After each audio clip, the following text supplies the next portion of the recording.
good one. Thanks, Doug. Thank you, Chief. Absolutely. Did this appointment change any of your holiday plans by any chance? Well, I was planning on being in town, but I'll definitely be in town now. Is this a job you would like full time? The confirmed It is. chief. Absolutely, it is. No, I would love to be the confirmed chief of the Metropolitan Police Department. And how does that happen? I mean, will it happen under this mayor's watch? Ideally, is that the plan? Well, I mean, as the mayor said, this is going to be we're in a very unique situation. So for me, however it shakes out, if I'm the interim chief, if I'm confirmed as a chief, it doesn't really matter. The title of what it is, I'm going to lead this department when I take over on the first forward, like I'm the chief regardless of whatever that title is. And we're going to move forward as we move into the new year, engaging the community, talking to the officers, talking to the command staff to get ideas about how we want to move this agency forward for whatever time period I am, whatever the title may be. One of the big issues, obviously, is retaining officers and hiring officers. Have you any thoughts about how to do that maybe differently, more successfully? Well, if I had the answer, that would be worth a lot. But I think it's really challenging. Over the past 5 years, we've used a variety of strategies in this area specifically. There's so many law enforcement agencies, it makes it challenging.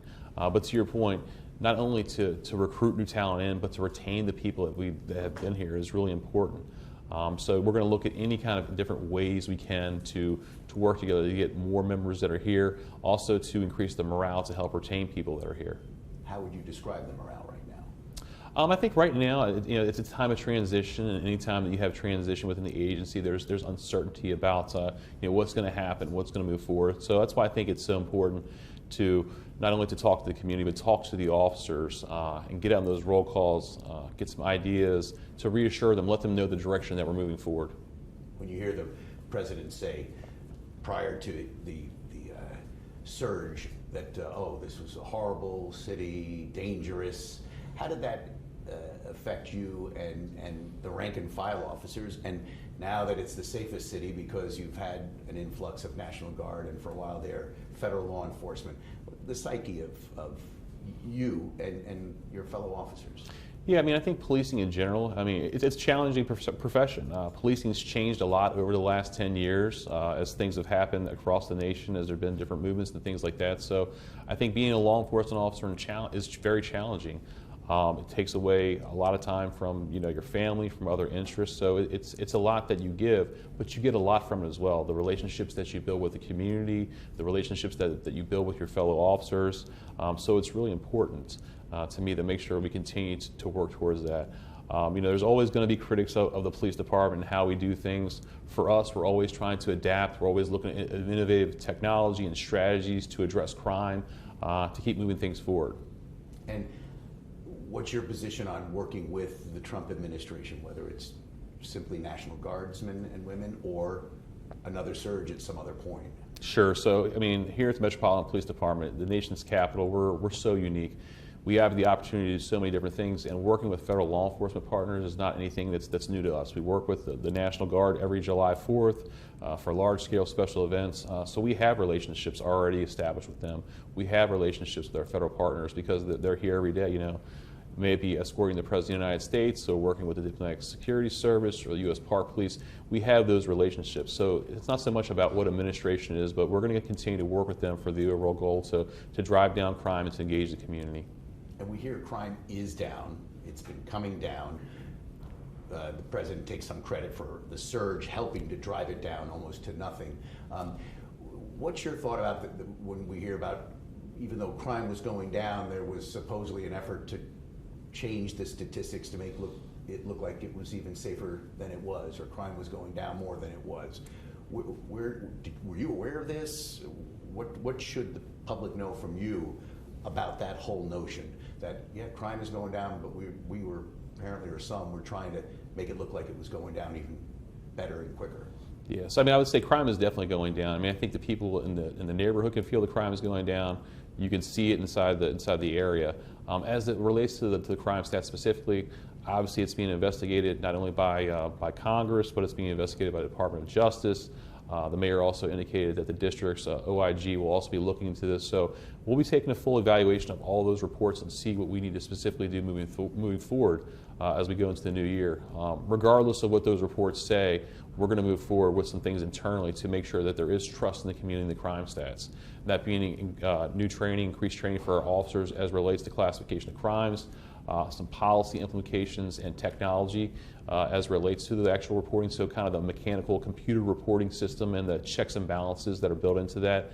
And then establishing an independent audit team here in the department to look at those reports to make sure that they are being classified appropriately. And beyond appearances, what's the difference, in your opinion, in classifying one crime, oh, that's this, as opposed to that? Well, I mean, the law is very specific about the elements of a crime. Every crime has certain elements that have to be met for it to be that crime. And for us, it's important to make sure that crimes are appropriately classified. I mean, that's how we look at deployment strategies. So how we deploy resources is based on the types of crimes that are reported out there. So it's important to make sure they're appropriately classified. It's important for the community for transparency, so folks know that we are doing that. So that's why I want to make sure we build in safeguards. And then, of course, any other recommendations that come out of these reports, we're going to look at those as well. One of the things that had been a big issue, and it seems to have improved somewhat, maybe with the Secure DC legislation, but youthful crime in DC. You know, people afraid of a 12 and a 13-year-old maybe having a gun and stealing their car. What are your thoughts about addressing youth crime in DC, and it seems to be waning a bit, like keeping that going if that's the case? Yeah, no, I mean, we definitely want to make sure we keep a focus on juvenile crime, making sure there's the appropriate resources for juveniles that are out there, things to engage them, you know, other than crime, but also if juveniles are engaged in crime, making sure they're held accountable. So, you know, for our officers, just to making sure that we have the relationships. We have a lot of different things in the department we do outside the enforcement mechanism. Our Youth and Family Services Division here within the police department engaged with the youth, does a variety of outreach and programs with them. So we're going to continue to focus on that. But also, I mean, if individuals are committing violent crimes, if they're carjacking people, if they're assaulting people, I mean, we're going to investigate them and arrest them and bring them forward to court for prosecution. And where do you stand on juvenile curfews? Yeah, curfew. So juvenile curfew, I mean, I think it has been a valuable tool that's out there, you know, when it has been used. We don't implement juvenile curfews all the time, but I do think that it's an important tool to have in the toolbox. When we have had to use it, it has had an effect, I would say. We haven't seen those large-scale youth takeovers or events during the time it's there. So as long as that legislation's in effect, it's a tool that we'll keep in the toolbox and use if necessary.